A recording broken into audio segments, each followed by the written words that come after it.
Good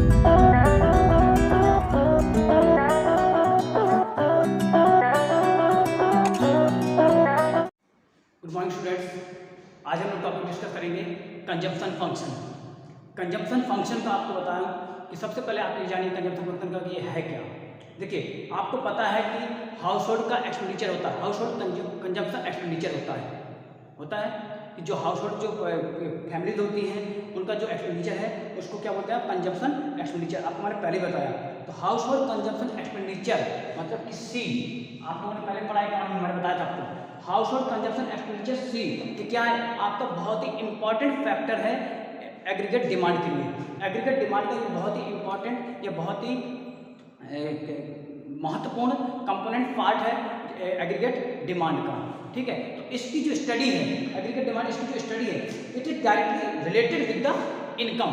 और ये क्या है, directly related with the income है। क्योंकि देखिए कंजम्पशन फंक्शन में आपका क्या है, आपको पता है कि house hold consumption expenditure is very important part of the aggregate demand.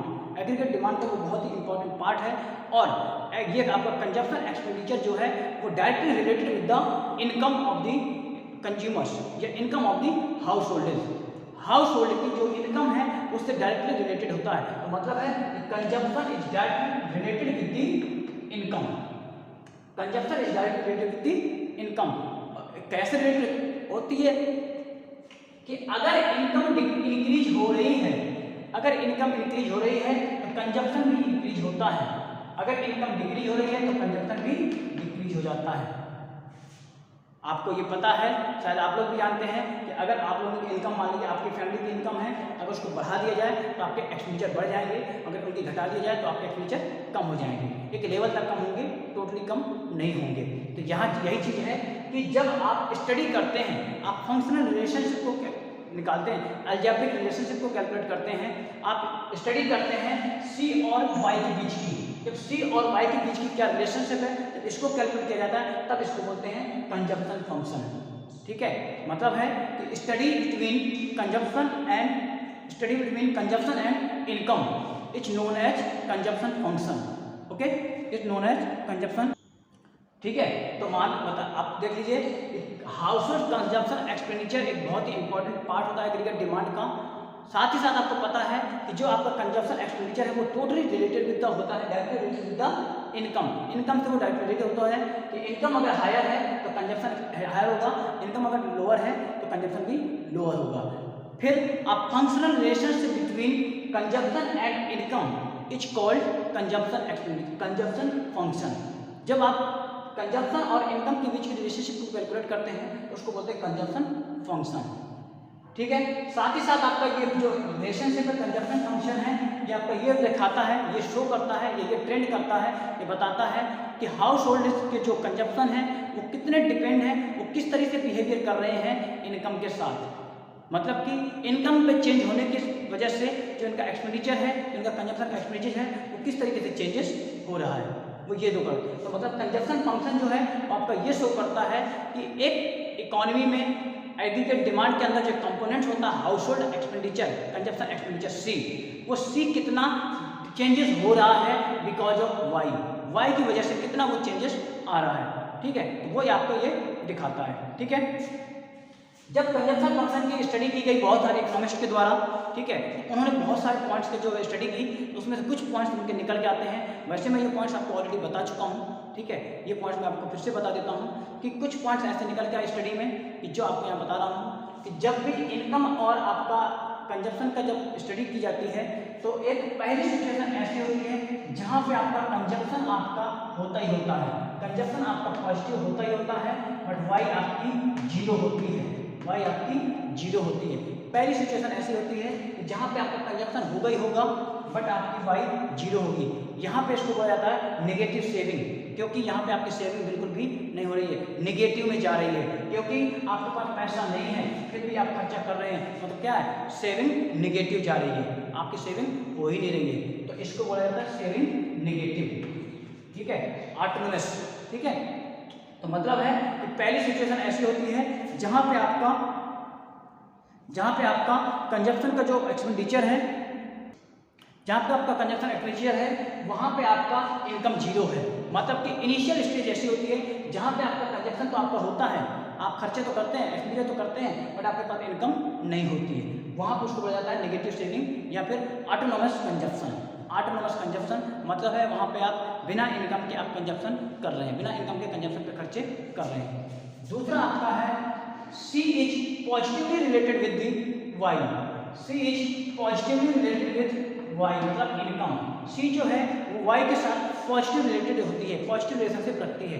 अगर पॉजिटिव का मतलब है कि अगर वाई इधर जाएगा तो C भी उधर ही जाएगा, अगर वाई इधर आएगा तो C भी उसके साथ उधर ही आएगा। तो मतलब है कि अगर वाई इंक्रीज कर रहा है तो C भी इंक्रीज कर रहा है, अगर वाई डिक्रीज कर रहा है तो C भी डिक्रीज कर रहा है। तो यहाँ दूसरी रिलेशनशिप आपकी है कि जो आपका कंजप्शन है वो डायरेक्टली रिलेटेड विद आपका क्या है, आपके इनकम के साथ उसका डायरेक्टली रिलेशनशिप है। जैसे मैंने एडी का बताया था आपका एग्रीगेट डिमांड और इनकम का, तो सेम जस्ट आपका उसी तरीके से है। ठीक है, ये चीज़ है।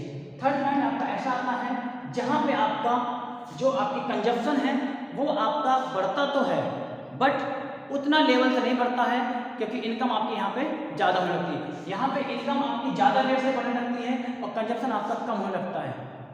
तो ये इसलिए होता है क्योंकि वो ये सिचुएशन ऐसी होती है जहाँ पे एक सेविंग कॉन्सेप्ट भी आ जाता है। आप सेविंग की ओर लीड्स करते हैं, आप सेविंग के ऊपर ज़्यादा अमाउंट रखना चाहते हैं, इसलिए आपकी जो थर्ड स्टेज होती है वो स्टेज ऐसी होती है जहाँ पे इनकम आपकी बहुत ज़्यादा होने लगती है और आपका कंजप्शन आपका कम होता है, या कंजप्शन इनकम से नीचे रह जाता है, या इनकम कंजप्शन को छोड़ देती है, पीछे छोड़ देती है। और वहाँ पे ये इसलिए होता है क्योंकि यहाँ पे सेविंग का कॉन्सेप्ट आ जाता है। यहाँ पे लोग कोशिश करते हैं कि अपनी इनकम का कुछ ना कुछ पार्ट अपने पास उसको बचा करके रखें। ठीक है, तो इस स्टडी में आपके 3 पॉइंट्स मिलते हैं। आपके पहला आपका पॉइंट था कि यहाँ पे एक ऐसा पहली सिचुएशन ऐसी होती है जहाँ पे आपकी इनकम का लेवल जीरो होगा तब भी आपका एक्सपेंडिचर होता ही होता है, उसको नेगेटिव सेविंग कह सकते हैं या ऑटोनोमस कंजप्शन कहते हैं। ठीक है, कि आपको कंजप्शन को सर्वाइवल के लिए आपको करना ही करना पड़ेगा। दूसरा था कि पॉजिटिव रिलेशनशिप होती है, मतलब कि जो इनकम है और कंजप्शन है दोनों के साथ रिलेशनशिप पॉजिटिव होती है। तीसरा आपको बताया मैंने the entire increase in Y during a particular period is not converted into C. ठीक है, मतलब है कि एक पर्टिकुलर एक ईयर में, ठीक है, पूरे पीरियड टाइम में, ठीक है, जब एक पूरे पीरियड टाइम में आप चलेंगे, जब आप पूरे टाइम में चलेंगे तो आप ऐसा नहीं करेंगे कि आप पूरी इनकम का पूरा खर्च कर देंगे। मान लो कि स्टार्टिंग में कर रहे हैं, ठीक है, कोई बात नहीं है, ऐसा नहीं है कि आप पूरे टाइम, आप पूरे एक पीरियड बस में पूरा का पूरा पैसा जितना कमा रहे हैं उतना का पूरा खर्च कर दें। हो सकता है आप पहले मंथ का कर सकते हैं पूरा का पूरा खर्चा, दूसरे मंथ का कर सकते हैं, तीसरे मंथ का कर सकते हैं, बट एक साल का पूरा पैसा आप एक्सपेंडिचर खर्च नहीं करेंगे। मान लो कि हमारी जो सैलरी अगर हम चाहें तो स्टार्टिंग में 1-2 महीने हम हो सकता है खर्च कर दें पूरा, बट एक समय ऐसा आएगा जहाँ पे हम अपनी जो इनकम है वो हम पूरी कुछ ना कुछ उसको बचा के रखेंगे। तो मतलब है जब इनकम को बचा के रखेंगे तो इनकम ऊपर जाने लगेगी और एक्सपेंडिचर आपका नीचे रह जाएगा, फिर एक्सपेंडिचर इनकम के बराबर नहीं होगा। वो इसलिए होगा क्योंकि बीच में एक सेविंग का कॉन्सेप्ट आ जाता है, बीच में क्या हो जाता है, एक सेविंग का कॉन्सेप्ट आ जाता है, वही उस अमाउंट को सेविंग करते हैं। ठीक है, तो यही चीज़ है कि स्टार्टिंग में आपकी इनकम जीरो होती है पर कंजप्शन होता है। दूसरा है कि दोनों पॉजिटिव होते हैं, और तीसरा ये है कि इनकम पीछे छोड़ देती है कंजप्शन को, और वो इसलिए होता है क्योंकि यहाँ पे लोगों का कॉन्सेप्ट माइंड में ये आ जाता है कि हमें अपने पास सेविंग रखनी है। ठीक है, सेविंग का कॉन्सेप्ट यहाँ पे जनरेट हो जाता है। ठीक है, इसको हम टेबल के थ्रू भी समझने की कोशिश करते हैं कि टेबल के थ्रू इसको कैसे समझेंगे। ठीक है,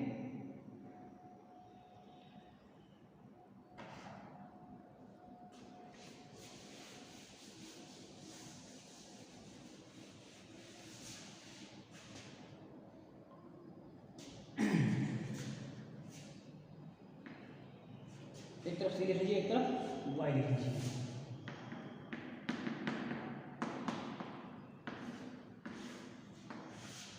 पचास 100 0 50 100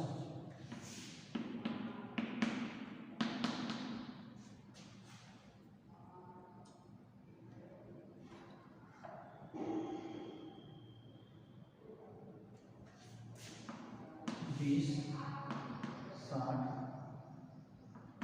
100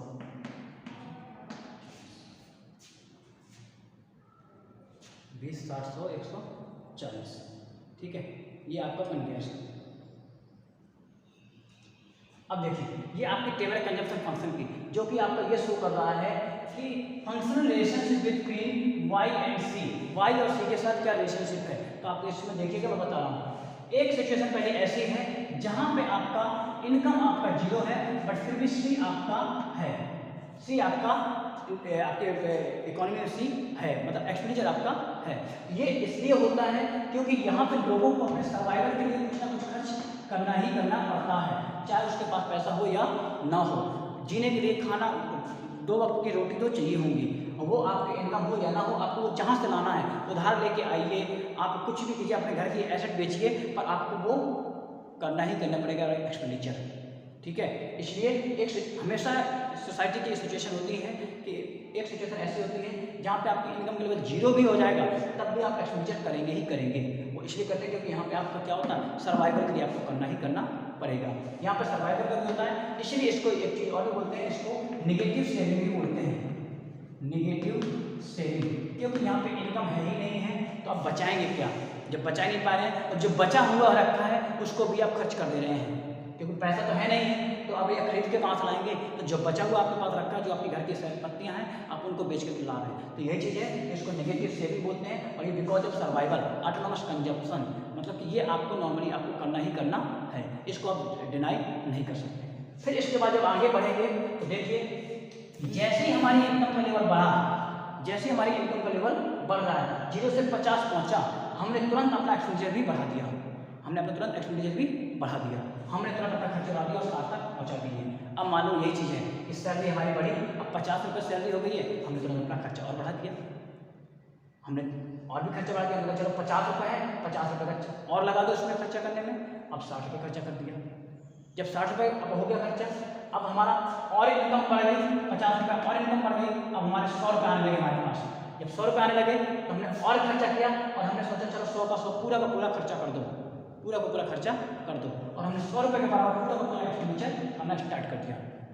इसके बाद की हमारी फिर इनकम बढ़ने लगी। देखो ये ऐसी सिचुएशन है जहाँ पे आपका जितनी आपकी इनकम है उतना ही आपका कंजप्शन है, मतलब कि आप पूरा का पूरा अपना इनकम कंजप्शन पे खर्चा कर दे रहे हैं, पूरा का पूरा पैसा आप कंजप्शन पे लगा दे रहे हैं। यहाँ सिचुएशन ऐसी है जहाँ पे आप इनकम पूरी की पूरी लगा दे रहे हैं और जो बाकी का 10 रुपये और ला रहे हैं, वो 10 रुपये आप अपने घर की जो चीज़ें हैं, घर का जो पहले का जो बचा हुआ पैसा, रखा हुआ पैसा होगा, उसको आप यहाँ पे लगा रहे हैं, ठीक है। क्योंकि यहाँ पे देखिए इनकम क्या 50 रुपये, खर्चा कितना 60 रुपये, तो इससे तो 50 रुपये लगा रहे हैं। अब ये 10 रुपये कहाँ से ला रहे हैं, ये 10 रुपये क्या आपका, ये 10 रुपये आपकी निगेटिव सेविंग है, आपकी जो घर का पहले से पैसा रखा होगा उसको आप यूज कर रहे हैं। तीसरा स्टेप ऐसी है जहाँ पे आप 100 रुपये कमा रहे हैं तो 100 का ही एक्सपेंडिचर कर रहे हैं, मतलब कि आप जितना आप कमा रहे हैं उतना पूरा का पूरा खर्चा कर रहे हैं। यहाँ पे निगेटिव सेविंग कुछ भी नहीं है, यहाँ पे आपका ऐसा नहीं है कि कोई भी बचा हुआ पैसा आप यूज कर रहे हैं, ठीक है। इसके बाद सिचुएशन आ रही है 150 रुपये यहाँ पे और 140 रुपये यहाँ पे, आपको 50 रुपये फिर इनकम बढ़ गई, इनकम 50 रुपये आपकी बढ़ गई, आपने एक्सपेंडिचर फिर बढ़ाया, एक्सपेंडिचर आपने बढ़ाया, बट एक्सपेंडिचर तो बढ़ा पर कितना 140 तक बढ़ा। अब यहाँ पे डिफरेंस कितना हो गया, 10 रुपये का डिफरेंस आ गया, 10 रुपये एक्स्ट्रा बच जा रहे हैं इनकम में, तो ये 10 रुपये इसलिए बच जा रहे हैं क्योंकि अंदर लोगों के अंदर क्या होता है, जब टाइम पीरियड थोड़ा सा बड़ा होता जाता है तो लोगों की सोच में ये चीज़ आ जाता है कि जब हमारे पास पैसा इतना आ रहा है हम क्यों ना बचा ले फ्यूचर के लिए, तो फ्यूचर के लिए मतलब सेविंग का कॉन्सेप्ट, तो ये 10 रुपये क्या जाएगा सेविंग के रूप में रख लिया जाएगा, ठीक है। ये चीज़ें 10 रुपये क्या करेंगे वो सेविंग के रूप में रख लेंगे। तो जैसे ही है, ये है आपका टेबलर प्रेजेंटेशन का कंजप्शन फंक्शन का, जिसमें आपके 3 पॉइंट मतलब पता चले आपके। पहला तो था कि पहला एक लेवल ऐसा होता है जहाँ पे इनकम 0 होती है तब भी आपका एक्सपेंडिचर होता है, कि बिकॉज ऑफ सर्वाइवल यहाँ पे नेगेटिव सेविंग होती है ऑटोनॉमस कंजप्शन की वजह से। इसके बाद दूसरा आपको बताया कि ट्रेंड करता है पॉजिटिव रिलेशनशिप, मतलब कि वाई जैसा जाता है वैसा ही सी भी करता है, वाई जैसे बढ़ रहा है वैसे ही सी भी बढ़ रहा है, इक्वल प्रोपोर्शनेट में बढ़ता है। इनकम जिस इक्वल प्रोपोर्शन से बढ़ती है वैसे ही आपका कंजप्शन भी बढ़ता है। अगर कंजप्शन पहले 40 यूनिट बढ़ा था तो दूसरे भी 40 यूनिट ही बढ़ रहा है, कंजप्शन आपका उतना ही बढ़ेगा, क्योंकि कंजप्शन क्या है एक्सपेंडिचर तो आप उसी लेवल से बढ़ाएंगे, जैसे आपकी इनकम आएगी वैसे आप कंजप्शन भी बढ़ाते जाएंगे। बट क्या आएगा, एक समय ऐसा आता है कि इनकम आपकी ज़्यादा हो जाती है और कंजप्शन आपका कम हो रहता है, तो वही सिचुएशन आपकी थर्ड है जहाँ पे आपका इनकम ज़्यादा है और कंजप्शन कम है, क्योंकि यहाँ लॉन्ग टर्म में आपका क्या है कि आप यहाँ पे क्या सेविंग का कॉन्सेप्ट आ जाएगा। आप सोचेंगे कि जो पैसा आप कमा रहे हैं पूरा का पूरा खर्च ना करें, आप क्या करेंगे, आप उसमें से कुछ अपने पास बचा करके भी रखना चाहेंगे, इसलिए यहाँ पे सेविंग का कॉन्सेप्ट आ जाता है। ये थर्ड पॉइंट था, ठीक है। इन तीनों थर्ड पॉइंट है, इसको हम चाहें तो इसको ग्राफिकल प्रेजेंटेशन के थ्रू भी समझ सकते हैं। हम यहाँ पे ग्राफ ड्रॉ कर दें, आ जाएगा यहाँ पे, एक सेकेंड, ठीक है। हम यहाँ पे कर देते हैं ग्राफ को, ठीक है, ये ग्राफ हो गया आपका, सी हो गया, वाई हो गया, ठीक है, सी और वाई। अब इनका पॉइंट जो आपने ये टेबल बनाया है, इन सभी पॉइंट लिख लिया इसमें से।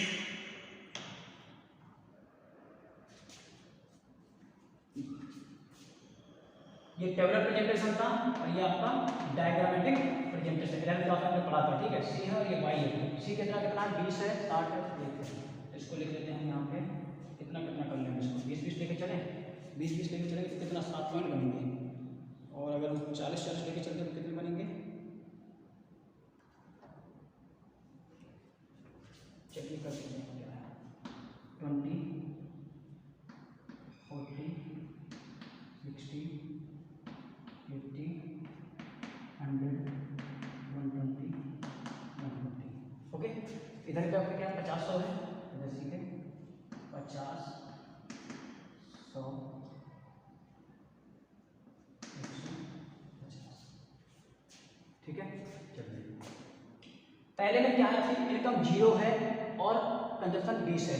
तो पहले में इनकम 0 है, कंजप्शन 20 है, तो पहला पॉइंट ये है, उसका ये पॉइंट है, और ये पॉइंट दोनों की ये है, ठीक है। इसके बाद आप देख रहे हैं कि जैसे ही आपका कंजप्शन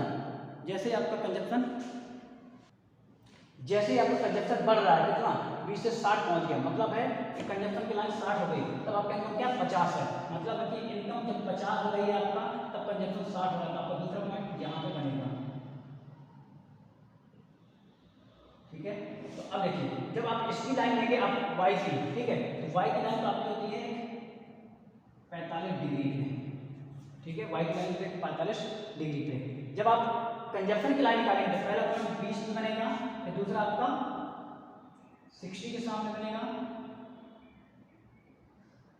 60 के सामने बनेगा, फिर तीसरा आपका है 100 के सामने,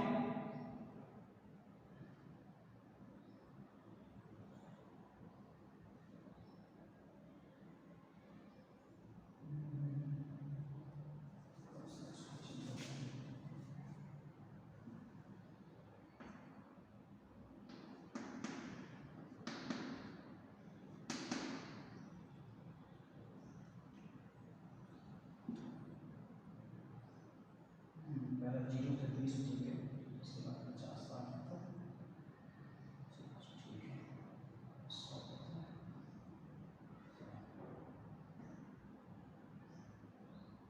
इसके बाद 140 से 50,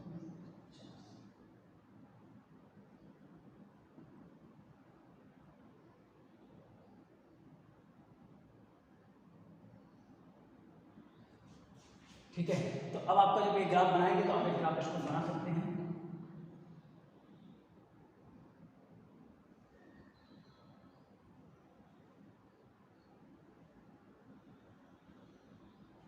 ठीक है। ये देखिए ये आपका y है, ये आपका c है, ठीक है। अब देखिए लाइन थोड़ा सही करिएगा, ठीक है, ठीक है। अब देखिए जब आप इस ग्राफ को ड्रॉ करेंगे तो आप इसको ड्रॉ करेंगे तो एक चीज़ याद रखिएगा कि जब आप ये पॉइंट ड्रॉ करेंगे तो पॉइंटों को ध्यान से ड्रॉ करेंगे, ठीक है। पहला एक 20 है, फिर दूसरे यूनिट पे 60 है, फिर आपका 100 है, और फिर आपका 100, 4 यूनिट करनी है आपको, ठीक है। 0 पे 20 है, फिर आपका 50 पे 60 है, फिर इसके बाद 100 पे 100 है, और 150 पे 140 है, ठीक है। ये पॉइंट है, आपको पॉइंट इसको सिलेक्ट करना है। इसके बाद आपकी जो इनकम का लेवल है वो आपको पहला 0 है, फिर आपका 50 है, ठीक है। इसके वजह से उसको सीधे सीधे स्टेप, ठीक है। अब आपका जब ये करेंगे इसके बाद देखिए ये आपका जो पॉइंट है 100 के बीच में है, ये आपका इक्विलिब्रियम पॉइंट है, मतलब इसको पॉइंट को बोलेंगे।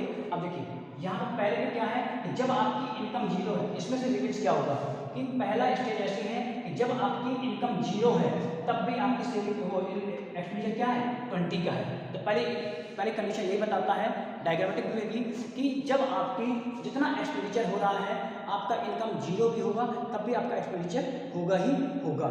फिर आपको बताता है कि पॉजिटिव रिलेशनशिप बता रहा है कि कैसे कैसे आपका ये 50 है इनकम और आपका वो एक्सपेंडिचर क्या आपका 60 जा रहा है, ठीक है। ये देखिए एक्सपेंडिचर यहाँ पे आपका 60 है जबकि ये आपका 50 है। देखिए इनकम आपकी कम है और फिर भी आपका एक्सपेंडिचर ज़्यादा है, ठीक है।